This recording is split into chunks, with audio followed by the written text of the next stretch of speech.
Good evening दोस्तों आप सभी के लिए। और दोस्तों मुझे उम्मीद है आपकी पढ़ाई जो है दोस्तों अच्छी चल रही होगी, बेहतर चल रही होगी, बेस्ट चल रही होगी। और जो आपके लिए दोस्तों क्लासें उपलब्ध कराई जा रही हैं वो आप रेगुलर ले रहे होंगे दोस्तों।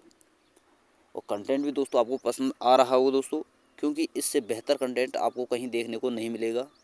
क्यों दोस्तों, मैंने इस कंटेंट में वो सारी की सारी चीज़ देने की कोशिश की है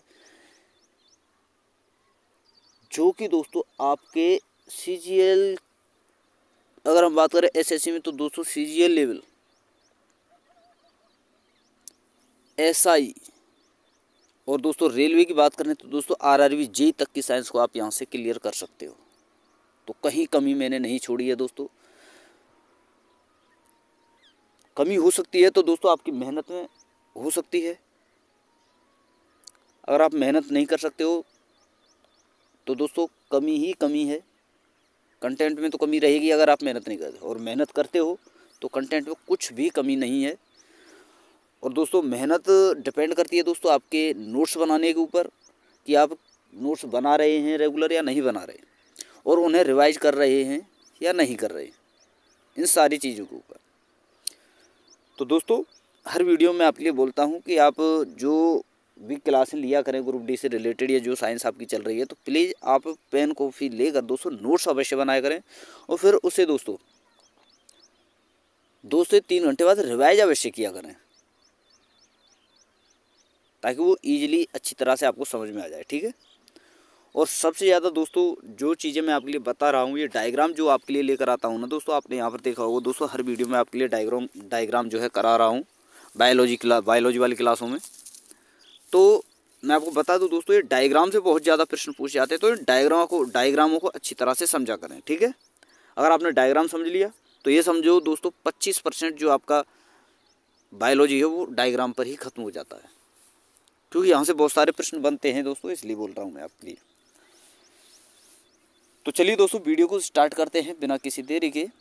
और अभी तक जिन स्टूडेंटों ने हमारे चैनल को सब्सक्राइब नहीं किया है, या फिर जो स्टूडेंट चैनल पर पहली बार विजिट कर रहे हैं, उनसे रिक्वेस्ट है कि चैनल को सब्सक्राइब करके साथ में ऑल वाला बेल आइकन जरूर दबा लें दोस्तों, ताकि मेरी आने वाली हर वीडियो का नोटिफिकेशन सबसे पहले आपके पास पहुंच सके। वीडियो अगर आपको अच्छी लगे तो वीडियो को लाइक करना है दोस्तों, शेयर करना है, और वीडियो पर लास्ट तक आपको बने रहना है।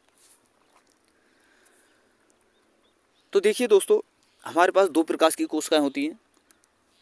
कितने प्रकार की दोस्तों? 2 प्रकार की। एक होती है दोस्तों जंतु कोशिका, और एक होती है पादप कोशिका। आया समझ में?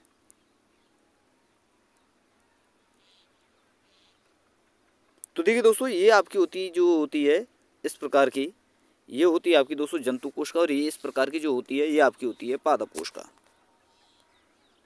ठीक है दोस्तों।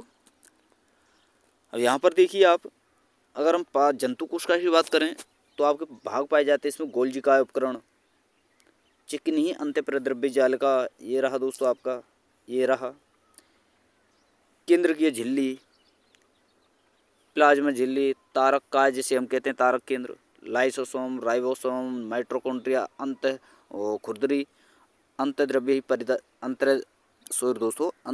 जालिका, कोश का द्रव्य, केंद्रक भी पाया जाता है, ये आपका केंद्रक होता है। यहाँ पर आप देख सकते हैं ये आपका केंद्रक होता है। इन के हिसाब से आप देख सकते हैं दोस्तों, ये आपका गोल्जिकाय होता है, ये आपकी प्लाज्मा झिल्ली होती है अंदर की ओर। ठीक है दोस्तों।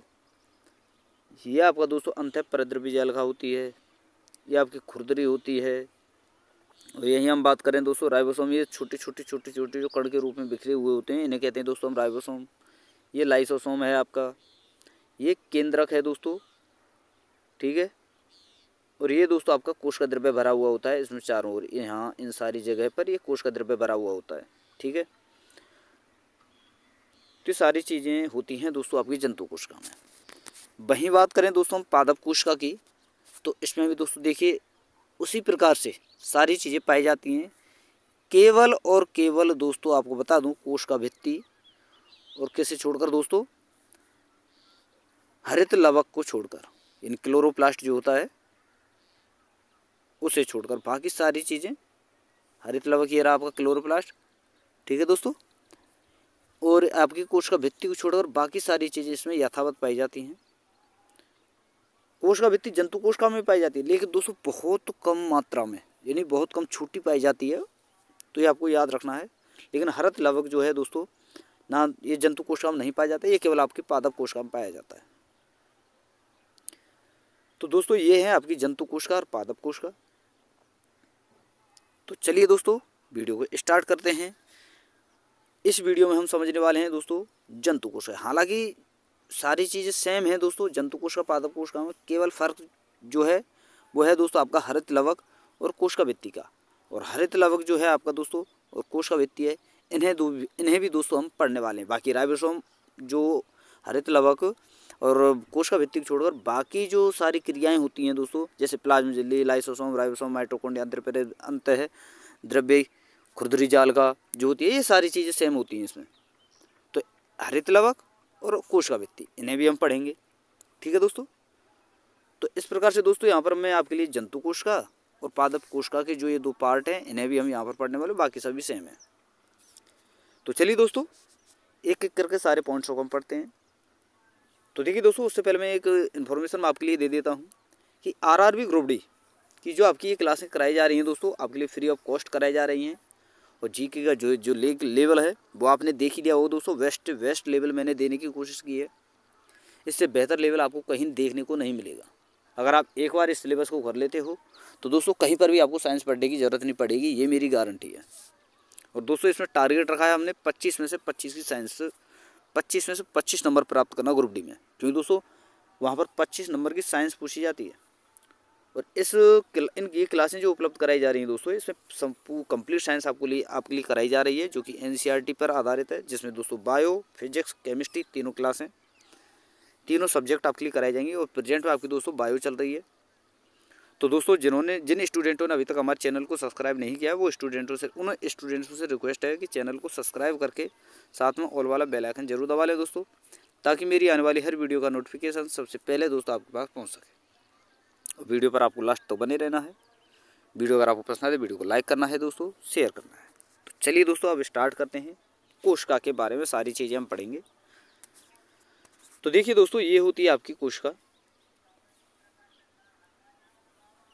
कोशिका का कुछ ओवरव्यू हम पढ़ लेते हैं। ये तो मैंने आपके लिए बता ही चुका हूँ दोस्तों, कोशिका के कौन कौन से पार्ट होते हैं। और इन्हीं पार्टों को दोस्तों आगे चलकर हम जो है पढ़ने वाले हैं एक एक करके, कि किस पार्ट की खोज किसने की, इसका आकार क्या होता है, किस प्रकार के ये दिखाई देता है, वो सारी चीज़ें। थोड़ा सा कोशिका का ओवरव्यू हम देख लेते हैं। तो देखिए दोस्तों, कोशिका जीवन की इकाई होती है। जीवों की मूलभूत इकाई, क्रियात्मक और संरचनात्मक और आनुवंशिक इकाई जो होती है दोस्तों, कोशिका ही होती है। और कोशिका की खोज की थी दोस्तों 1665 में रॉबर्ट हुक ने, जो कि कॉर्क में खोजा था। रॉबर्ट हुक ने कोशिका को सेलुला नाम दिया था, ये आपको याद रखना है। और इसकी खोज किसमें की दोस्तों? कॉर्क बोलते हैं दोस्तों ये वृक्ष की जो आपकी छाल होती है ना, पादप जो होते हैं उनकी छाल होती है, जो उनका ऊपरी आवरण होता है, उसे कहते हैं दोस्तों, सूखा हुआ पार्ट जो होता है उसे कहते हैं दोस्तों कॉर्क। और रॉबर्ट हुक ने दोस्तों कोशिका को सेलुला नाम दिया था। और रॉबर्ट हुक ने कोशिका का वर्णन अपनी पुस्तक दोस्तों माइक्रोग्राफिया में किया था, ठीक है दोस्तों। और सेल शब्द जो हम कोशिका को बोलते हैं दोस्तों, सेल, ये शब्द जो है दोस्तों हर्टविग ने दिया था, जिसका तात्पर्य होता है दोस्तों छोटा कमरा। ये आप भूल जाइए, इसे नहीं पूछता है। ये शब्द किसने दिया दोस्तों? हर्टविग ने। वही बात करें दोस्तों रॉबर्ट हुक के बारे में, तो ये दोस्तों जो ये कोशिका खोजी गई थी, ये कॉर्क में खोजी गई थी। छाल पता है दोस्तों आपको, सूखी होती है, वृक्ष की छाल आपने देखी होगी। तो ये मृत कोशिका थी। जबकि जीवित कोशिका की खोज किसने की दोस्तों? जीवित कोशिका की खोज 1674 में तालाब के पानी में ल्यूवेनहॉक ने की थी। किसने दोस्तों? ल्यूवेनहॉक ने। और ल्यूवेनहॉक ने कोशिका को एनिमलक्यूल यानी दोस्तों जंतुक नाम दिया था। और ल्यूवेनहॉक ने जो दांतों की खुरचन होती है उसमें इस जीवाणु की खोज की थी।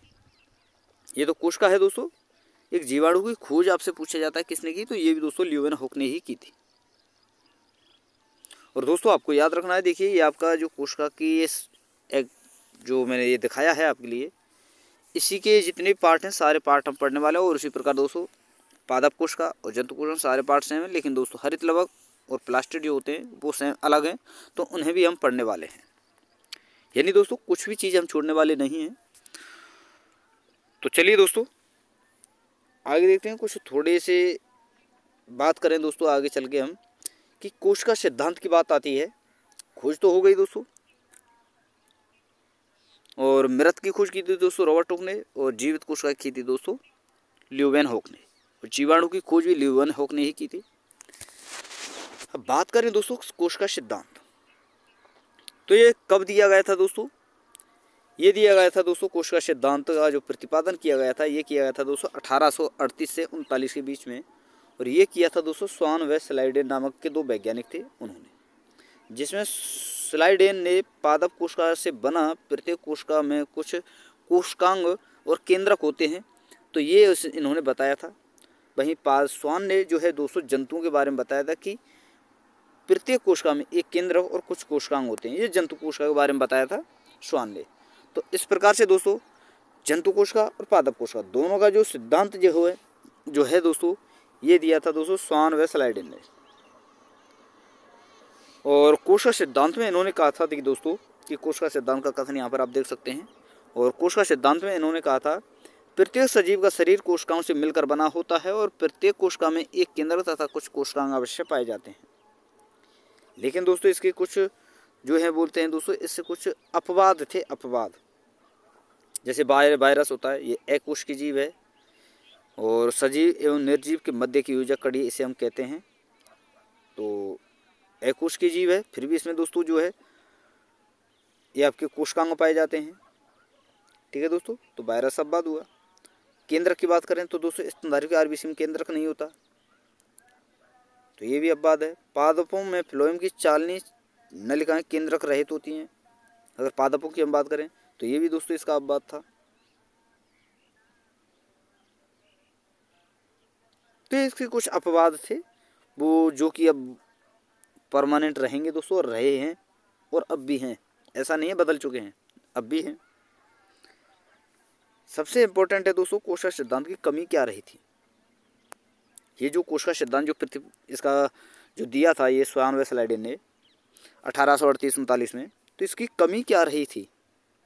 तो इसकी कमी थी दोस्तों कि ये स्पष्ट नहीं कर पाए कि सजीवों नई कोशिकाओं का निर्माण कैसे होता है। ये तो इन्होंने स्पष्ट कर दिया कि कोशिकाओं का निर्माण होता है और प्रत्येक कोशिका में कुछ केंद्र में कुछ कोशिकांग पाए जाते हैं, लेकिन दोस्तों ये सारी चीज़ें स्पष्ट नहीं कर पाए कि कोशिका में जो नई कोशिकाएं बनती हैं सजीव में उनका निर्माण कैसे होता है।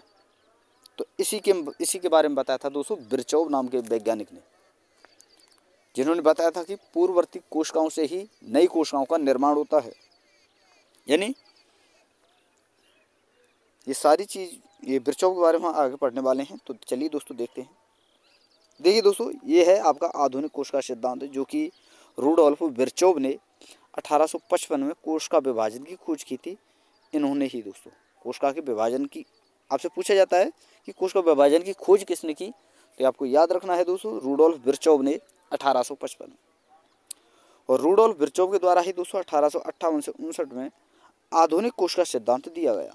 और आधुनिक कोशिका सिद्धांत का कथन था कि दोस्तों नई कोशिकाओं का पूर्ववर्ती कोशिकाओं से निर्माण होता है, यानी दोस्तों विभाजन की क्रिया के द्वारा जो है इनका निर्माण होता है, यानी कोशिकाओं का विभाजन होता है और उन्हीं कोशिकाओं से दोस्तों नई कोशिकाओं का निर्माण होता है उनके विभाजन के द्वारा। तो देखिए दोस्तों ये आपकी कोशिकाएं होती हैं, ठीक है, ये इनके अंग हैं, अलग अलग यहाँ पर दिए गए हैं। फिर इनके पार्ट हैं दोस्तों, जैसे सेल वॉल ये आपकी दिख रही है दोस्तों, कोशिका भित्ति, साइटोप्लाज्म ये पाया जाता है कोशिका द्रव्य जिसे हम कहते हैं, एम्ब्रियोप्लास्ट ये दोस्तों आपका माइटोकॉन्ड्रिया होता है, ये रहा दोस्तों यहाँ पर ये आपका माइटोकॉन्ड्रिया होता है, ये केंद्रक होता है, ये केंद्रिका होती है और ये केंद्रक होता है। ठीक है दोस्तों, ये गोल्गी बॉडी होती हैं, ये राइबोसोम होते हैं, ये स्मूथ या एंडोप्लाज्मिक रेटिकुलम जिसे हम कहते हैं ये होती हैं। तो इस प्रकार से ये अंग पाए जाते हैं और इन्हीं को हम आगे पढ़ने वाले हैं एक एक करके दोस्तों। ठीक है दोस्तों, और दोस्तों आपसे रिक्वेस्ट है दोस्तों प्लीज़ इतना बेहतर कंटेंट आपके लिए लेकर आया हूँ तो यार कम से कम लाइक तो कर दिया करो, ठीक है। तो प्लीज़ दोस्तों लाइक कर दो। चलिए आगे देखते हैं। अब एक एक करके इन सारे कोशिकांगों को हम पढ़ने वाले हैं। तो सबसे पहले हम पढ़ने वाले हैं दोस्तों कोशिका भित्ति। तो देखिए दोस्तों कोशिका भित्ति की खोज जो है दोस्तों, देखिए ये आपकी कोशिका, ये आपका जो है दोस्तों कोशिका है, यहाँ पर आप देख रहे हैं ये आपकी कोशिका है, ये इसके पार्ट है दोस्तों, ये आपकी रिक्तिका है जैसे कि। तो ये होती है ऊपरी आवरण जो होता है कोशिका का, जो ऊपरी आवरण जो होता है, जो कि दोस्तों इसकी सुरक्षा करता है, इसे ही हम कहते हैं दोस्तों कोशिका भित्ति। और कोशिका भित्ति की खोज की थी दोस्तों रॉबर्ट हुक ने, जो कि यह मृत थी। और कोशिका भित्ति जंतु कोशिका में नहीं पाई जाती है, पाई जाती है दोस्तों, देखिए ये मैं आपको बता दूं, पाई जाती है लेकिन थोड़ी बहुत छोटी मात्रा में, बहुत कम मात्रा में जो है पाई जाती है। तो इसलिए दोस्तों इसे नेगलेक्ट कर दिया जाता है कि जंतु कोशिका में नहीं पाई जाती। लेकिन मैं आपको बता दूं दोस्तों कि ये प्रश्न ग्रुप डी 2022 के एग्ज़ाम में और ALP CVT 1 का जो ये 2024 का अभी आपका ये जो एग्ज़ाम हुआ है, इसमें ये प्रश्न पूछा जा चुका है। तो वहाँ पर दोस्तों सॉरी दोस्तों, वहाँ पर पूछा गया था कि क्या जंतु कोशिका और पादप कोशिका में कथन दिए गए थे कि इनमें से कौन सा अंग जो है जंतु कोशिका में नहीं पाया जाता। और वहाँ पर ऑप्शन थे दोस्तों, जैसे कि हरित लवक, रिक्तिका, राइबोसोम और अंतःप्रद्रव्य जालिका। तो वहाँ पर दोस्तों देखिए इन्होंने क्या माना था, हरित लवक। हरित लवक तो दोस्तों होता ही नहीं है जंतु कोशिका में, तो मानना तो वही पड़ेगा। लेकिन बात करें दोस्तों जंतु कोशिका की, तो दोस्तों यहाँ पर कुछ स्टूडेंट जो हैं गलत भी कर सकते हैं, इसलिए उसे छोड़कर आ गए। लेकिन दोस्तों रेलवे ने वो प्रश्न जो दिया था वो बहुत सही दिया था, ऐसा नहीं है वो गलत था। क्योंकि दोस्तों रिक्तिका पाई जाती है, बहुत कम मात्रा में पाई जाती है रिक्तिका जंतु कोशिका में। तो ये आपको याद रखना है दोस्तों, रिक्तिका इनमें पाई जाती है बहुत कम मात्रा में। और बता दूं दोस्तों, पादप कोशिका प्रथम सुरक्षात्मक आवरण भी कोशिका भित्ति कहलाती है, और यह आसपास की कोशिकाओं को जोड़े रखती है तथा कोशिका का आकार जो है दोस्तों निश्चित करती है। तो ये होती है दोस्तों आपकी कोशिका भित्ति। अब चलिए दोस्तों आगे देखते हैं। ये रहा इसके बारे में कुछ, कोशिका भित्ति के बारे में कुछ इंपॉर्टेंट पॉइंट है, इन्हें हम देख लेते हैं। तो देखिए दोस्तों, पादपों में कोशिका भित्ति सेल्यूलोज की बनी होती है। सेल्यूलोज जो है दोस्तों प्रकृति में सर्वाधिक पाया जाने वाला कार्बनिक पदार्थ होता है। और शैवालों की कोशिका भित्ति दोस्तों हेमियोसेल्यूलोज और सेल्यूलोज की बनी होती है। वही दोस्तों जीवाणु की कोशिका भित्ति पेप्टिडोग्लाइकोन की बनी होती है। और कवक की कोशिका भित्ति बनी होती है दोस्तों काइटिन की। वहीं आगे हम बात करें दोस्तों, डायटम्स की कोशिका भित्ति सिलिका की बनी होती है, जो कि दोस्तों साबूदानी जो होती है, साबूदानी होती है दोस्तों। देखिए मैं आपको बता दूं, अब ये आपने जो है दोस्तों, जो साबुन जो होता है, जब बाथरूम में जिस साबुन को जिस टूल में रखा जाता है उसे कहते हैं दोस्तों साबुनदानी, तो उसके आकार का ये होती है। और दोस्तों मैं आपको बता दूं, कोशिका भित्ति में मध्य पटलिका परत पाई जाती है, यानी मिडल परत भी पाई जाती है कोशिका भित्ति में। और कोशिका भित्ति की मध्य पटलिका में एक यौगिक पाया जाता है दोस्तों, जिसे हम कैल्शियम पेक्टाइड कहते हैं, जो अन्य कोशिकाओं को जोड़ने का कार्य करता है। ठीक है दोस्तों, बात करें दोस्तों आगे चल के, तो पादप कोशिकाओं का सीमेंट जिसे हम कहते हैं वो है दोस्तों कैल्शियम पेक्टाइड। इसे पादप कोशिकाओं का क्या कहते हैं दोस्तों, सीमेंट, यानी जोड़ने का कार्य करता है। और कच्चे फलों में दोस्तों कैल्शियम पेक्टाइड की मात्रा ज़्यादा होने के कारण कच्चे फल जो है कठोर होते हैं, जबकि पके फलों में कैल्शियम पेक्टाइड की मात्रा कम होती है, जिसके कारण ये फल जो है मुलायम होते हैं।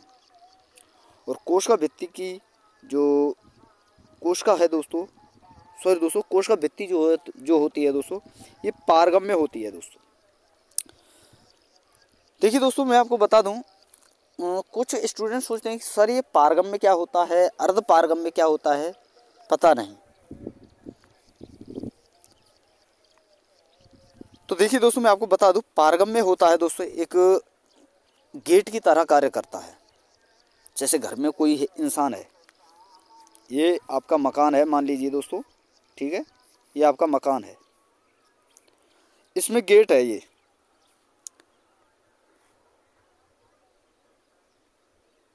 अब होगा क्या दोस्तों, इस गेट में देखिए आपके घर वाले घुस सकते हैं, अगर आपकी जान पहचान का हो वो भी इसमें प्रवेश कर सकता है। आपके माँ बाप भाई बहन ये घुस सकते हैं, यानी प्रवेश कर सकते हैं, लॉक खोल सकते हैं, चाबी ले सकते हैं आपसे, या आप उन्हें बता देंगे कि चाबी वहाँ रखी है तो आपसे वहाँ आप एंटर कर सकते हो उस घर में।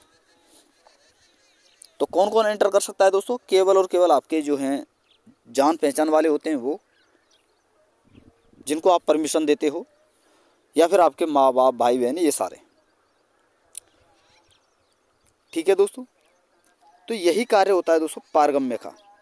पारगम्य झिल्ली जो होती है, पारगम्यता जो होती है, यही कार्य होता है दोस्तों, जो कि आपके इम्पोर्टेंट कोशांग हैं, जो पदार्थ हैं, जिस कोश का भित्ति होती है, उसकी क्रिया को नियंत्रण करता है कि ये पारगम्य है क्या अर्ध पारगम्य। यानी ये पारगम्यता का मतलब है दोस्तों, कोश का भित्ति जो होती है, जो ये भोजन प्राप्त करती है, या कोश का भित्ति जो कार्य करती है दोस्तों, कि बाहर की अन्य कोशिकाओं से हमें क्या ग्रहण करना है, पदार्थ जो होते हैं जो हम एब्जॉर्ब करते हैं, जो खाना खाते हैं, उनसे हमें क्या ग्रहण करना है, तो उन्हें ये अंदर की ओर ले लेती है, यानी उन्हें एंट्री तो करा लेती है, लेकिन कराती किन की है? केवल दोस्तों पोषक तत्व जो होते हैं उनकी, और उन्हें अंदर ले लेती है, लेकिन बाहर जाने नहीं देती।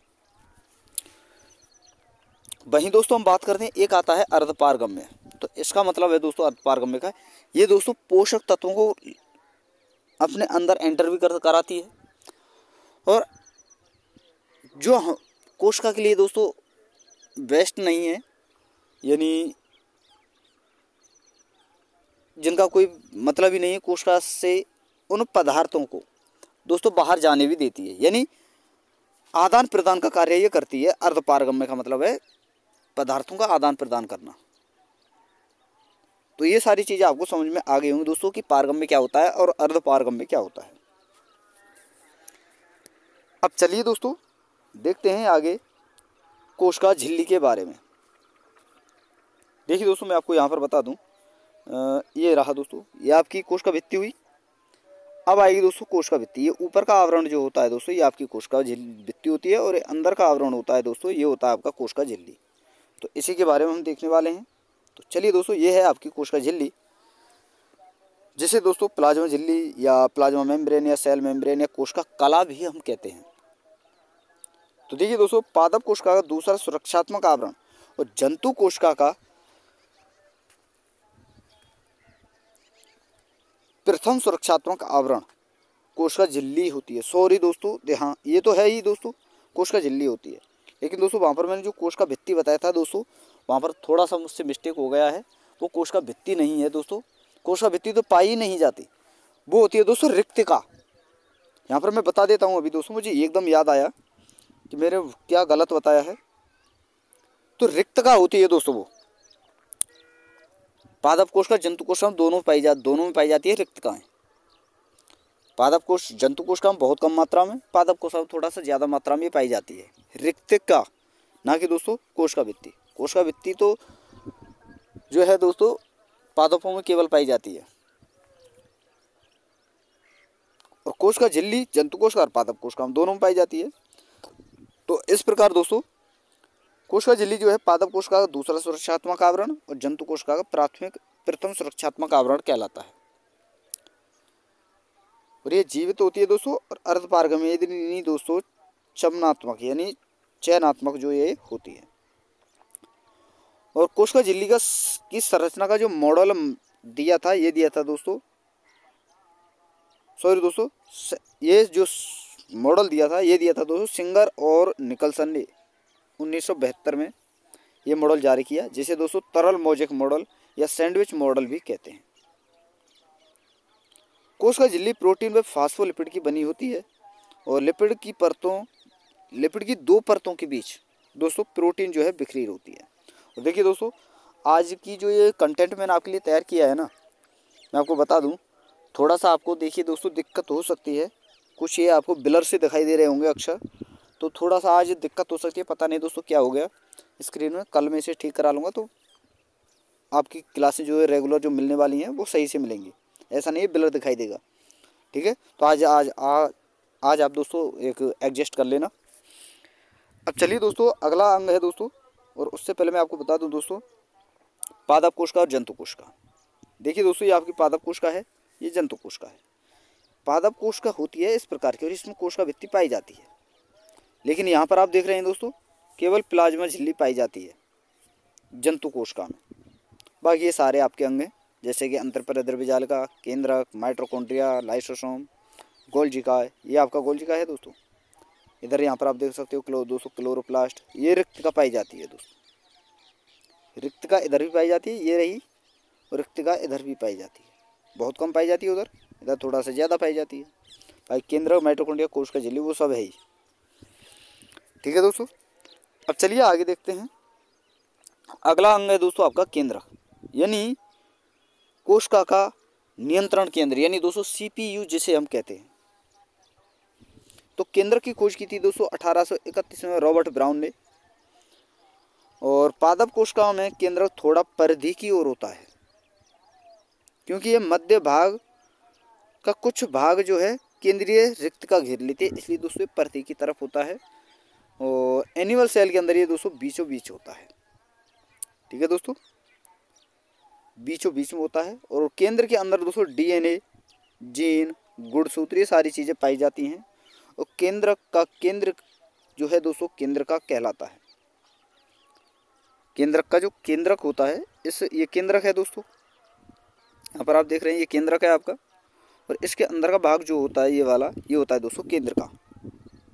और केंद्रका की खोज भी दोस्तों किसने की थी दोस्तों? फोंटाना ने की थी। और राइबोसोम की फैक्ट्री केंद्रका को ही कहते हैं। तो आपसे पूछा जाएगा केंद्रक की खोज किसने की? तो रॉबर्ट ब्राउन ने 1831 में। और केंद्रका की खोज किसने की? तो ये की थी दोस्तों फोंटाना ने। ठीक है, और आपको याद रखना है दोस्तों कोशिका झिल्ली और केंद्रक झिल्ली के मध्य भरा हुआ जो पदार्थ होता है वो साइटोप्लाज्म यानी दोस्तों कोशिका द्रव्य कहलाता है। और कोशिका द्रव्य के अंदर तैरने वाले अंग जो हैं दोस्तों कोशिकांग या सेल ऑर्गन कहलाते हैं। अब चलिए दोस्तों अगला है आपका माइटोकॉन्ड्रिया। वेरी वेरी इंपॉर्टेंट, बहुत ज़्यादा प्रश्न यहाँ से देखने को मिलेंगे दोस्तों आपको। तो चलिए दोस्तों हम पढ़ते हैं दोस्तों माइटोकॉन्ड्रिया के बारे में। तो देखिए दोस्तों, देखिए मैं आपके लिए माइटोकॉन्ड्रिया दिखा देता हूँ एक बार। ये आपका माइटोकॉन्ड्रिया ये रहा दोस्तों, ये है आपका माइटोकॉन्ड्रिया। ठीक है दोस्तों, इस प्रकार का ये होता है। और ये आकार आपको ज़रूर याद रखना है कि इसकी लंबाई जो होती है दोस्तों 1 से 2 माइक्रोन होती है, जबकि चौड़ाई जो होती है दोस्तों इसकी ये होती है 0.1 से 0.5 माइक्रोन मीटर, ये इतनी होती है। बाकी ये इसके भाग हैं दोस्तों, यहाँ पर आप देख सकते हो दोस्तों ये वाला पार्ट जो है क्रिस्टी कहलाता है। ये पार्ट जो होते हैं ये क्रिस्टी कहलाते हैं, जो उभार से होते हैं दोस्तों, पतले पतले से इस प्रकार से दिखाई दे रहे हैं ना दोस्तों आपको, ये उभार दिखाई दे रहे हैं ये वाले, ये जो इनकी किनारी है इन्हें दोस्तों बोलते हैं क्रिस्टी। अगर यहीं हम बात करें दोस्तों, ये रहे आपके, ये होता है दोस्तों क्रिस्टी जंक्शन। क्रिस्टी जंक्शन ये वाला, जैसे कि मैं आपको बता दूं, जैसे कि ये क्रिस्टी है, यहाँ से क्रिस्टी आई इधर, फिर इधर इधर, तो ये वाला पार्ट जो होता है दोस्तों ये जंक्शन कहलाता है। वहीं बात करें दोस्तों हम, देखिए मैट्रिक्स की, तो ये अंदर का भाग जो होता है दोस्तों ये मैट्रिक्स कहलाता है। और इनर मेम्ब्रेन, और ये ऊपरी भाग जो होता है इसका दोस्तों ये वाला, इसे कहते हैं दोस्तों इनर मेम्ब्रेन। और ये ऊपर का जो पार्ट है दोस्तों इसे कहते हैं हम आउटर मेम्ब्रेन। और इंटर मेम्ब्रेन स्पेस, ये बीच का जो यहाँ पर ये नलिका, इसके चारों ओर दोस्तों ये जो नाली सी दिखाई दे रही है आपको, ये होती है दोस्तों इनर मेम्ब्रेन स्पेस। तो ये होता है दोस्तों आपका माइटोकॉन्ड्रिया। अब चलिए दोस्तों एक एक पॉइंट इसके बारे में हम पढ़ते हैं। तो देखिए दोस्तों माइटोकॉन्ड्रिया कोशिका का शक्तिगृह कहलाता है। श्वसन क्रिया में माइटोकॉन्ड्रिया सबसे इम्पोर्टेंट है दोस्तों। और श्वसन क्रिया में ग्लूकोज और O2 मिलकर दोस्तों CO2 और H2O और एनर्जी यानी दोस्तों ATP का निर्माण करते हैं। और ATP का निर्माण दोस्तों माइटोकॉन्ड्रिया में होता है। बहुत ज़्यादा ये प्रश्न पूछा गया है कि ATP का निर्माण कहाँ होता है, तो माइटोकॉन्ड्रिया। और ATP की फुल फॉर्म है दोस्तों एडिनोसिन ट्राइफॉस्फेट, जो कि हमारी ऊर्जा मुद्रा कहलाती है। और माइटोकॉन्ड्रिया को ही दोस्तों हम सूत्रकणिका भी कहते हैं, जिसकी खोज दोस्तों आपको बता दूं कि माइटोकॉन्ड्रिया की जो खोज है वो की थी दोस्तों कोलिकर व अल्टमान के द्वारा इनकी खोज की गई थी। और माइटोकॉन्ड्रिया जो वर्ड है, जो शब्द ये दिया गया था, ये नाम दिया गया था, ये दिया गया था दोस्तों कार्ल बेंडा के द्वारा। और माइटोकॉन्ड्रिया को बायोप्लास्ट नाम जो दिया था ये दिया था दोस्तों अल्टमान ने। और आपको याद रखनी है दोस्तों, माइटोकॉन्ड्रिया में दोहरी झिल्ली पाई जाती है, जैसा कि मैंने यहाँ पर आपको बताया है। एक तो इनर पे मेम्ब्रेन हुई दोस्तों, ये वाली, ये आपकी इनर मेम्ब्रेन हुई थी, और ये आपकी आउटर मेम्ब्रेन, तो दोहरी झिल्ली हुई। तो ये दोहरी झिल्ली हो गई, तो माइटोकॉन्ड्रिया की दोहरी झिल्ली पाई जाती है, ये आपको याद रखना है। और माइटोकॉन्ड्रिया में 17S प्रकार का राइबोसोम पाया जाता है, और माइटोकॉन्ड्रिया में स्वयं का डीएनए भी पाया जाता है, जो बर्तोल यानी दोस्तों सर्कुलर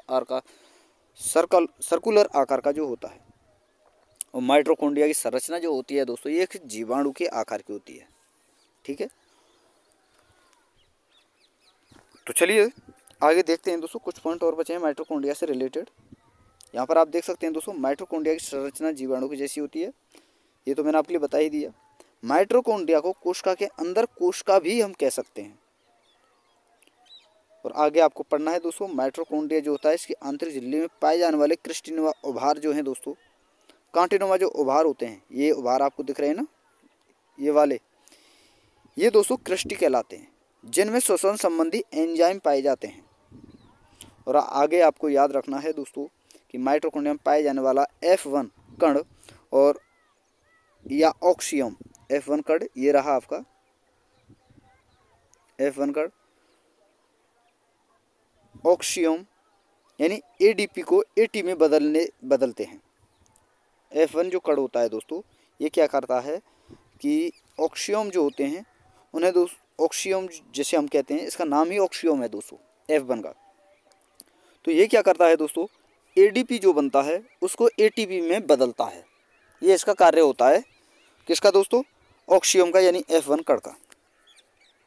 अब चलिए दोस्तों आगे देखते हैं लवक, जो कि केवल और केवल दोस्तों आपकी पादप कोशिका में पाए जाते हैं। तो देखिए दोस्तों, पादप लवक कोशिका में दोस्तों लवक जो है पादप कोशिका में पाए जाते हैं, जंतु कोशिका में नहीं पाए जाते। कोशिका भित्ति भी जंतु कोशिका में नहीं पाई जाती, ये भी आपको याद रखनी है। और लवकों की खोज व नामांकन हैकल के द्वारा किया गया था, जबकि लवकों के बारे में वर्णन जो है दोस्तों शिम्फर ने किया था। किसने दोस्तों, शिम्फर ने। और दोस्तों आपसे रिक्वेस्ट है कि कंटेंट आपको पसंद आ रहा हो, वीडियो आपको पसंद आ रही हो, वीडियो को लाइक जरूर करते चलें दोस्तों, शेयर करते चलें। अब बात करते हैं दोस्तों इनके प्रकार की, लवक कितने प्रकार के होते हैं। तो लवक होते हैं दोस्तों 3 प्रकार के, एक तो वर्णी लवक यानी दोस्तों क्रोमोप्लास्ट, एक होते हैं दोस्तों अवर्णी लवक यानी ल्यूकोप्लास्ट, एक होते हैं दोस्तों हरित लवक यानी क्लोरोप्लास्ट। तो वर्णी लवक का मतलब है दोस्तों कलर प्रदान करना, जैसे इनका कार्य होता है दोस्तों कलर प्रदान करना। जैसे आपने देखा हो दोस्तों, टमाटर का लाल रंग होता है, गाजर का लाल रंग, पत्तियों का हरा रंग, बैंगन का बैंगनी रंग। ठीक है, तो ये किसके कारण होता है दोस्तों, वर्णी लवक के कारण। जैसे कि यहाँ पर आप इनको याद रखना है दोस्तों कि टमाटर का लाइकोपीन के कारण होता है, गाजर का कैरोटीन, सेब का एंथोसाइनिन, चुकंदर का बीटेनिन के कारण, और पीले पुष्प जो होते हैं ये जेंथोफिल के कारण होते हैं। वहीं बात करें दोस्तों हम अवर्णी लवक की यानी दोस्तों ल्यूकोप्लास्ट की, तो ये इनका कार्य होता है दोस्तों भोज्य पदार्थों का संग्रह करना, जैसे एमाइलोप्लास्ट जो कि दोस्तों कार्बोहाइड्रेट का संग्रहण करते हैं, जैसे कि दोस्तों आलू, शकरकंद में स्टार्च जो होता है इस प्रकार का। इलियोप्लास्ट अवर्णी लवक के भी पार्ट हैं दोस्तों, एमाइलोप्लास्ट, इलियोप्लास्ट, एलियोप्लास्ट। तो यहाँ पर दोस्तों ये इलियोप्लास्ट, एमाइलोप्लास्ट, एलियोप्लास्ट ये बहुत पूछे जाते हैं। तो एमाइलोप्लास्ट के बारे में बता ही दिया है मैंने दोस्तों। अब बात कर रहे हैं इलियोप्लास्ट के बारे में। इलियोप्लास्ट जो है दोस्तों ऑयल और फैट का संग्रहण करता है, वहीं दोस्तों एलियोप्लास्ट जो है प्रोटीन को स्टोर करता है। तो अवर्णी लवक आपके लिए समझ में आया। अब बात करते हैं दोस्तों हरित लवक की। तो पादप के हरे भागों में पाया जाता है, हरे भाग पत्तियों में, जैसे कि और पत्तियां होती हैं, हरी टहनियाँ होती हैं, उनमें भी दोस्तों ये जो है पाया जाता है। और सबसे ज़्यादा क्लोरो हरित लवक की मात्रा होती है दोस्तों शिशु प्लांट जो होता है उसमें। ठीक है, और इनका कार्य क्या है दोस्तों, भोजन उत्पादन करना। तो ये होता है दोस्तों आपका लवक। अब चलिए आगे देखते हैं दोस्तों, आगे है आपका हरित लवक। इसके बारे में हम यहाँ पर दोस्तों डिटेल में पढ़ने वाले हैं, जो कि बहुत इम्पोर्टेंट है। एग्जाम की दृष्टि से। तो चलिए दोस्तों देखते हैं एक एक पॉइंट को हम समझते हैं हरित लवक के बारे में। और दोस्तों देखिए नोट्स बनाते चलिए, आपने मुझे आप नोट्स तो बना रहे होंगे ना रेगुलर, तो दोस्तों इन्हें रिवाइज अवश्य किया करिए और रेगुलर नोट बनाया करिए, ठीक है। नोट्स बनाते चलना है आपको। बात करें दोस्तों हरित लवक की यानी क्लोरोप्लास्ट की, तो हरित लवक को कोशिका का रसोई घर हम कहते हैं। हरित लवक दोहरी झिल्ली में घिरी संरचना है। हरित लवक में सिक्के जैसी संरचनाएं पाई जाती हैं जिन्हें दोस्तों थैलेकॉइड कहते हैं। थैलेकॉइड का समूह जो है दोस्तों ग्रेना कहलाता है। थैलेकॉइड पर बिखरे हुए अणु क्लोरोफिल या पर्णहरित कहलाते हैं, जिन्हें पादपों का प्रकाश संश्लेषी वर्णक हम कहते हैं, ठीक है दोस्तों। क्लोरोफिल सेकंड अनेक प्रकार का होता है, जैसे A B C D E आदि, लेकिन क्लोरोफिल ए जो होता है दोस्तों ये सार्वभौमिक होता है। सार्वभौमिक का मतलब है दोस्तों सभी जगह पाया जाता है। और क्लोरोफिल में दोस्तों मैग्नीशियम धातु पाई जाती है। क्लोरोफिल की कमी से रंजकहीनता रोग होता है दोस्तों। और हरित लवक में भी दोस्तों वृत्ताकार डीएनए और 17 राइबोसोम पाया जाता है। हरित लवक और एक क्या बताया था दोस्तों मैंने पीछे आपको बताया था माइटोकॉन्ड्रिया, तो ये आपको याद रखना। जैसे कि यहाँ पर आप देख सकते हो माइटोकॉन्ड्रिया एवं हरित लवक में स्वयं का डीएनए पाया जाता है, इसलिए इन्हें इन दोनों कोशिकांगों अर्धस्वायत्त यानी दोस्तों शासीय कोशिकांग या सेमी ऑटोनोमस जो है कोशिकांग कहते हैं।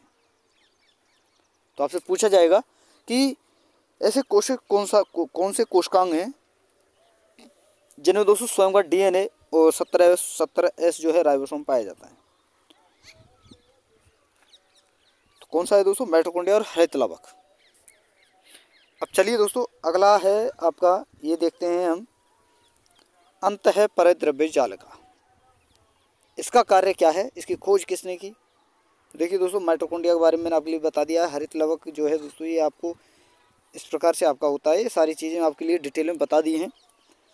अब बात करेंगे दोस्तों अंतःपरिद्रव्य जालिका की। तो देखिए दोस्तों कोशिका के अंदर एक नेटवर्क यानी जाल की तरह पाई जाने वाली संरचना जो है दोस्तों अंतःपरिद्रव्य जालिका कहलाती है, जिसकी खोज दोस्तों पोर्टर ने की थी। और अंतःपरिद्रव्य जालिका को कोशिका का आंतरिक परिवहन अंग या कोशिका का अंतःकंकाल भी कहते हैं।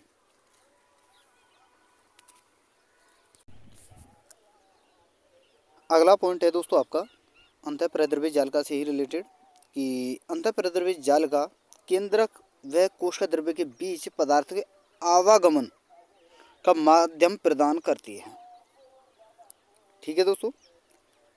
और ER यानी दोस्तों एंडोप्लाज्मिक रेटिकुलम जो है दोस्तों एक झिल्ली से घिरी संरचना है, और ये दो प्रकार की होती है दोस्तों। एक तो स्मूथ यानी दोस्तों चिकनी यानी दोस्तों SER यानी दोस्तों स्मूथ एंडोप्लाज्मिक रेटिकुलम जिसे हम कहते हैं।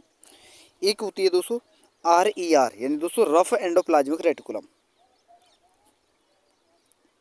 यानी दोस्तों खुरदरी अंतःपरिद्रव्य जालिका। तो चिकनी का कार्य क्या है दोस्तों? यह है दोस्तों लिपिड संश्लेषण करना, यानी लिपिड जो होता है दोस्तों उसका संश्लेषण करती है। और खुरदरी जो है दोस्तों प्रोटीन का संश्लेषण करती है। चिकनी की बात करें तो दोस्तों चिकनी की सतह पर दोस्तों राइबोसोम जो है बिखरे होते हैं, बिखरे नहीं होते हैं, इस पर राइबोसोम नहीं पाए जाते, जबकि खुरदरी पर राइबोसोम पाए जाते हैं। तो यह है दोस्तों आपकी अंतःपरिद्रव्य जालिका। अब चलिए दोस्तों अगला है आपका गोल्जिकाय कि गोल्जिकाय क्या होता है और किसने इसकी खोज की। तो देखिए दोस्तों गोल्जिकाय या गोल्गी बॉडी जिसे हम कहते हैं, तो देखिए दोस्तों ये आपका होता है केंद्रक कोशिका। और कोशिका में दोस्तों आपको पता है आपके बहुत सारे पार्ट पाए जाते हैं दोस्तों, जैसे कि राइबोसोम, लाइसोसोम, माइटोकॉन्ड्रिया, है ना, तारकाय, कोशिका भित्ति, कोशिका झिल्ली, बहुत सारी चीज़ें पाई जाती हैं। तो आपके कोशिका में ही दोस्तों एक पाया जाता है गोल्गी बॉडी। जैसे कि आपकी कोशिका है, ये वाली तो आपकी कोशिका है, और कोशिका में आप देख रहे हैं दोस्तों गोल्गी बॉडी, ये आपकी ये रही दोस्तों, ये आपकी गोल्गी बॉडी है जो एक प्याले नुमा भाग है इसका। अगर इसे हम यहाँ पर दोस्तों बड़ा करके देखें तो ये आपकी गोल्गी बॉडी है। इस प्रकार का इसका ये आकार होता है, ठीक है दोस्तों। इस प्रकार की ये होती है दोस्तों गोल्गी बॉडी, ये आकार होता है इसका। तो ये आपको समझ में आया होगा कि गोल्गी बॉडी का आकार क्या होता है दोस्तों, किस प्रकार की होती है। अब बात करें दोस्तों गोल्गी बॉडी की खोज, तो ये की थी दोस्तों कैमिलो गोल्गी ने। गोल्जिका को कोशिका का बिचौलिया, कोशिका का ट्रैफिक कंट्रोलर या दोस्तों कोशिका का यातायात प्रबंधक कहा जाता है। इसका कार्य है दोस्तों अणुओं की पैकेजिंग करना। वेरी वेरी इंपॉर्टेंट है दोस्तों, आपसे पूछा जाता है कि अणुओं की पैकेजिंग यानी भोजन को संग्रहण पैकेज करने का कार्य कौन करता है। जो अणु होते हैं उनको पैकिंग, उनकी पैकिंग का कार्य कौन करता है, तो क्या कौन करता है दोस्तों, गोल्जिका यानी गोल्गी बॉडी। शुक्राणु का एक्रोसोम गोल्जिका का ही बना होता है, ये आपको याद रखना है। और अंडे का पीतक यॉल्क, आपने अंडा देखा होगा दोस्तों, आपका अंडा जिस प्रकार से होता है और इसमें अंदर पीला पार्ट निकलता है, तो ये पार्ट जो होता है ना दोस्तों, ये गोल्जिका का ही बना होता है। और गोल्जिका एकल झिल्ली से घिरी एक संरचना है, ये आपको याद रखना है, एकल झिल्ली से घिरी संरचना है दोस्तों ये, ठीक है। तो ये था दोस्तों आपका गोल्जिका। अब चलिए आगे देखते हैं, अगला पार्ट है आपका लाइसोसोम। वेरी वेरी इंपॉर्टेंट, हालांकि सारे पार्ट इंपॉर्टेंट है दोस्तों, और हर पार्ट को दोस्तों मैंने आपके लिए चित्र यानी इमेज जो है इमेज से दिखाने की कोशिश की है, ताकि दोस्तों आपको सारी चीज़ें आसानी से समझ में आए। और कंटेंट आपको अच्छा लग रहा हो तो दोस्तों वीडियो को लाइक करते चले, शेयर करते चले। अगला है दोस्तों आपका लाइसोसोम, जिसकी खोज की थी दोस्तों डी डुवे ने। कोशिका का एटम बम या आत्मघाती थैली किसे बोला जाता है दोस्तों, लाइसोसोम को। लाइसोसोम में जल अपघटनकारी एंजाइम होते हैं। और दोस्तों लाइसोसोम को बॉडी गार्ड ऑफ सेल यानी कोशिका का रक्षक गार्ड जो है कहते हैं, सुरक्षा गार्ड जैसे हम कहते हैं। तो देखिए दोस्तों, ये आपका मान लीजिए कोई कोशिका है, ये कोशिका है, यहाँ पर बहुत सारी चीज़ देखिए, आपका माइटोकॉन्ड्रिया हुआ, ठीक है, रिक्तकाएँ, केंद्रिका, ये सारी चीज़, बहुत सारी चीज़ें इसमें पाई जाती हैं। तो यही होता है दोस्तों आपका, देखिए ये छोटे ये वाले आपको दिखाई दे रहे हैं, तो ये होता है दोस्तों लाइसोसोम, जो कि इस प्रकार से ये लाइसोसोम चारों ओर केंद्रिका में कोशिका में बिखरे हुए होते हैं। यहाँ पर ये रहे छोटे छोटे। तो अगर इसे बड़ा करके देखें तो दोस्तों ये इस प्रकार का जो है लाइसोसोम आपको दिखाई देता है। तो ये इस प्रकार इसकी आकृति होती है, इस प्रकार का ये होता है। तो लाइसोसोम को बॉडी गार्ड ऑफ सेल बोला ही जाता है। अब बात करें दोस्तों इसके निर्माण की, तो इसका निर्माण किस प्रकार से होता है। तो देखिए दोस्तों, लाइसोसोम का जो निर्माण होता है ना दोस्तों, ये होता है अंतः परिद्रव्य जालिका और गोल्जिका दोनों से मिलकर। लाइसोसोम को दोस्तों एनिमल सेल में ज़्यादा जबकि प्लांट सेल में कम पाए जाते हैं। लाइसोसोम जो होते हैं एनिमल सेल में ज़्यादा और प्लांट सेल में बहुत कम पाए जाते हैं। जैसे कि आपने बताया है मैंने दोस्तों कि रिक्तका का पार्ट जो है सबसे ज़्यादा पाया जाता है आपका पादप कोशिका में, सबसे कम जंतु कोशिका में। उसी प्रकार दोस्तों लाइसोसोम जंतु कोशिका में ज़्यादा और प्लांट कोशिका में यानी पादप कोशिका में कम पाया जाता है। अगला है दोस्तों आपका, ये रहा आपका दोस्तों राइबोसोम। देखिए दोस्तों, राइबोसोम भी हम समझेंगे। तो देखिए दोस्तों, यहाँ स्ट्रक्चर आपको दिखाई दे रहा है, ठीक है दोस्तों, ये आपकी कोशिका हुई और यहाँ पर छोटे छोटे राइबोसोम बिखरे हुए होते हैं। अगर इसे हम बड़ा करके देखें दोस्तों, ये होती है आपकी रफ एंडोप्लाज्मिक रेटिकुलम। तो इसके चारों ओर जो तो ये छोटे पोर्स से आपको दिखाई दे रहे हैं, छोटे छोटे बिंदु से दिखाई दे रहे हैं, इन्हें ही कहते हैं दोस्तों हम राइबोसोम। तो आपसे पूछा जाए कि राइबोसोम कहाँ पाया जाते हैं, तो आपकी endoplasmic reticulum, rough endoplasmic reticulum होती है, उसके चारों ओर ये बिखरे हुए होते हैं राइबोसोम, ठीक है दोस्तों। अब चलिए इसे हम थ्योरेटिकल हम पढ़ते हैं। तो देखिए दोस्तों, यह एक राइबोन्यूक्लियो प्रोटीन है जो आरएनए प्लस प्रोटीन से बना होता है। तो किससे बना होता है दोस्तों, ये आरएनए और प्रोटीन से। इसका निर्माण होता है दोस्तों केंद्रिका में। उपनाम इसका है दोस्तों सबसे छोटा कोशिकांग या झिल्ली रहित कोशिकांग इसे हम कहते हैं। कोशिका का इंजन इसे हम कहते हैं। राइबोसोम को प्रोटीन फैक्ट्री भी कहते हैं दोस्तों, सबसे ज़्यादा प्रोटीन ही राइबोसोम में पाई जाती है। और राइबोसोम को सार्वभौमिक कोशिकांग भी कहते हैं, ठीक है दोस्तों। और राइबोसोम दोस्तों दो प्रकार का होता है, ठीक है दोस्तों, एक 70S राइबोसोम और एक आपका 80S राइबोसोम। एस जो यहाँ पर लगा हुआ है ना दोस्तों, ये 70S 80S, इसका मतलब है स्वेडनबर्ग। ठीक है दोस्तों, तो 70S राइबोसोम की अगर हम बात करें यहाँ पर दोस्तों, तो ये प्रोकैरियोटिक सेल में होता है, जबकि 70S और 80S दोनों ये दोस्तों यूकैरियोटिक सेल में होती हैं। ये न्यूक्लियस में होती हैं और ये दोस्तों यूकैरियोटिक कोशिका माइटोकॉन्ड्रिया और हरित लवक में पाए जाते हैं 70S, केवल और केवल। ठीक है, तो ये था दोस्तों आपको राइबोसोम से रिलेटेड जितनी भी थ्योरी थी मैंने आपके लिए करा दी है। अब बात करते हैं, अगला है आपका दोस्तों रिक्तिका।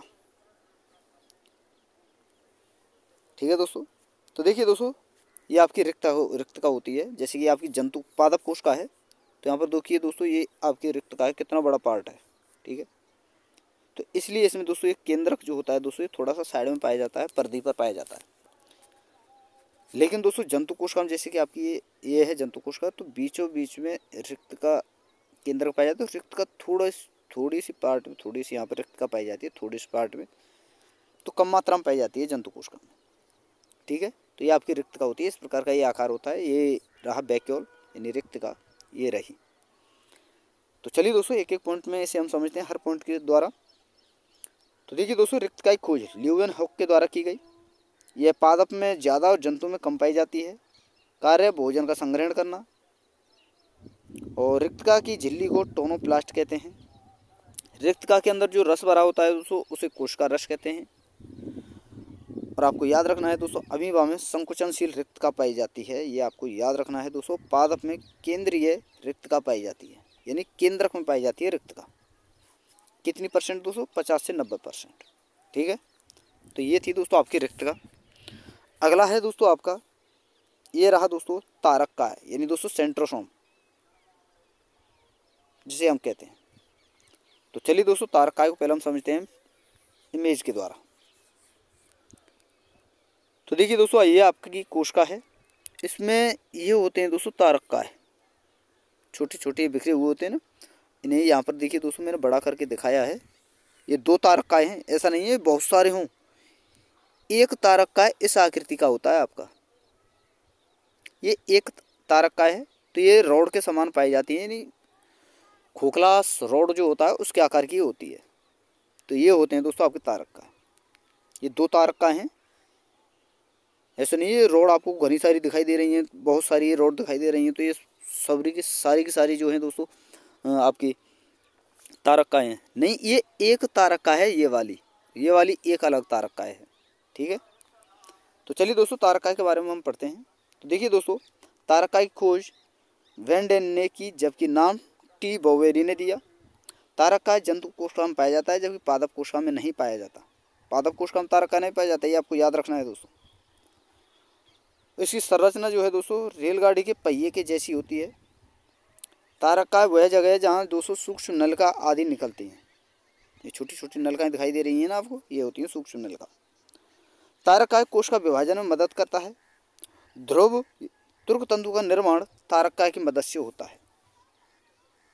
जहाँ आगे आप कोशिका विभाजन पढ़ेंगे ना दोस्तों, तब वहाँ पर मैं आपके लिए बताऊंगा कि तारककाय क्या चीज़ होती है, किस में इसका रोल होता है। बहुत अहम रोल होता है दोस्तों इसका कोशिका विभाजन में। तारककाय बहुत इंपॉर्टेंट है आपके लिए, तो ये आपको याद रखना है। अब चलिए दोस्तों आगे देखते हैं। सारे पार्ट मैंने आपके लिए पढ़ लिए। अब बात करते हैं दोस्तों कोशिकाएं जो होती हैं हमारी कितने प्रकार की होती हैं, क्या क्या होती हैं, क्या क्या चीज़ें होती हैं इनमें।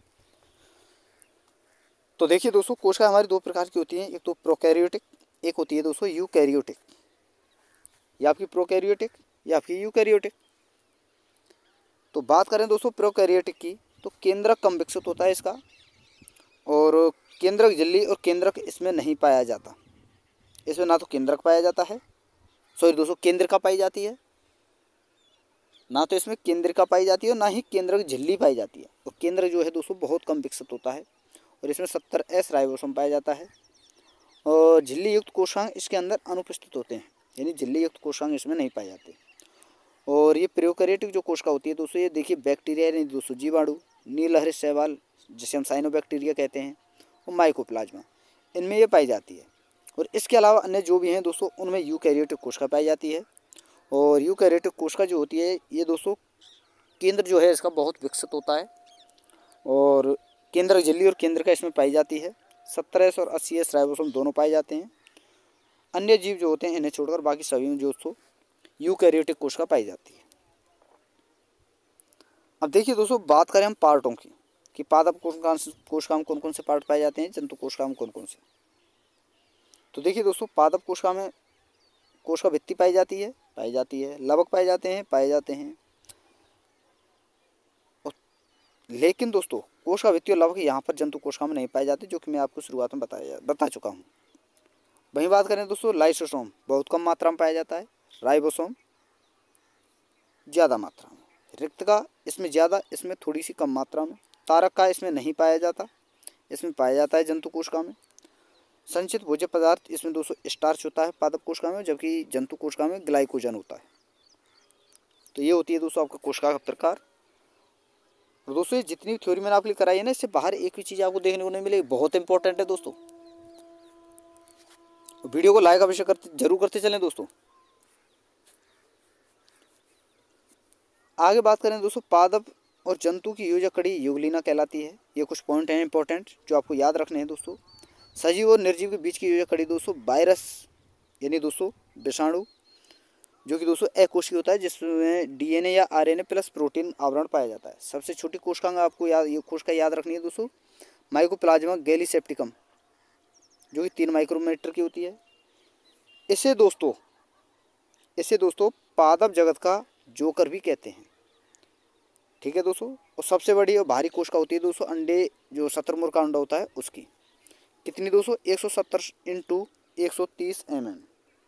सबसे लंबी कोशिका दोस्तों तंत्रिका तंत्र की 1 मीटर होती है, मानव तंत्रिका तंत्र जो होता है उसकी। सबसे बड़ी दोस्तों अंडाणु की होती है, सबसे छोटी होती है दोस्तों शुक्राणु की। जीवाणु का श्वसन केंद्र दोस्तों मीजोसोम कहलाता है। मीजोसोम क्या है दोस्तों, कोशिका के अंतर जो अंतर्वलन होता है उसे कहते हैं दोस्तों मीजोसोम। अगला है दोस्तों प्लाज्मिड। और जीवाणु मुख्य DNA के अलावा दोस्तों अतिरिक्त गुणसूत्र DNA पाया जाता है। प्लाज्मिड एक दोस्तों वर्तुल या वर्ताकार DNA होता है, ठीक है दोस्तों। यानी जीवाणु में जो मुख्य DNA पाया जाता है उसके अतिरिक्त कुछ DNA होता है दोस्तों, उसे ही दोस्तों हम प्लाज्मिड कहते हैं। तो ये सारे जो इंपॉर्टेंट पॉइंट थे मैंने आपके लिए बता दिए। अब दोस्तों देखिए एक पॉइंट है आपका बहुत इंपॉर्टेंट, यहाँ से दोस्तों कई बार ये प्रश्न पूछा जा चुका है कि न्यूक्लिक अम्ल जो हैं दोस्तों इनकी खोज किसने की और ये है कितने प्रकार के। तो देखिए दोस्तों न्यूक्लिक अम्लों की खोज की थी फ्रेडरिक मिशर ने, और कहाँ की दोस्तों, मवाद कोशिकाओं में। और न्यूक्लिक अम्ल जो हैं दोस्तों 2 प्रकार के होते हैं, DNA और RNA। तो दोस्तों ये होता है दोस्तों आपका न्यूक्लिक अम्ल। अब दोस्तों देखिए यहाँ पर जितने भी आपके इम्पोर्टेंट कोशिका से रिलेटेड कोशिकांग बनते थे उनके बारे में सारी थ्योरी मैंने दोस्तों कंप्लीट आपको पढ़ा दी है। सारी चीज़ें दोस्तों अच्छी तरीके से मैंने समझाने की कोशिश की। अगर कमी आपको दिखे तो दोस्तों प्लीज़ मुझे आप कमेंट में बता सकते हो दोस्तों कि सर आपके कंटेंट में ये कमी है। लेकिन दोस्तों कंटेंट अगर आपको अच्छा लगा हो तो वीडियो को लाइक अवश्य कर देना है, शेयर कर देना है। और जिन स्टूडेंटों ने अभी तक चैनल को सब्सक्राइब नहीं किया वो चैनल को सब्सक्राइब करके साथ में ऑल वाला बेल आइकन जरूर दबा लें दोस्तों, ताकि मेरी आने वाली हर वीडियो का नोटिफिकेशन सबसे पहले दोस्तों आपके पास पहुंच सके। तो थैंक यू दोस्तों, धन्यवाद। फिर मिलते हैं एक नई वीडियो के साथ।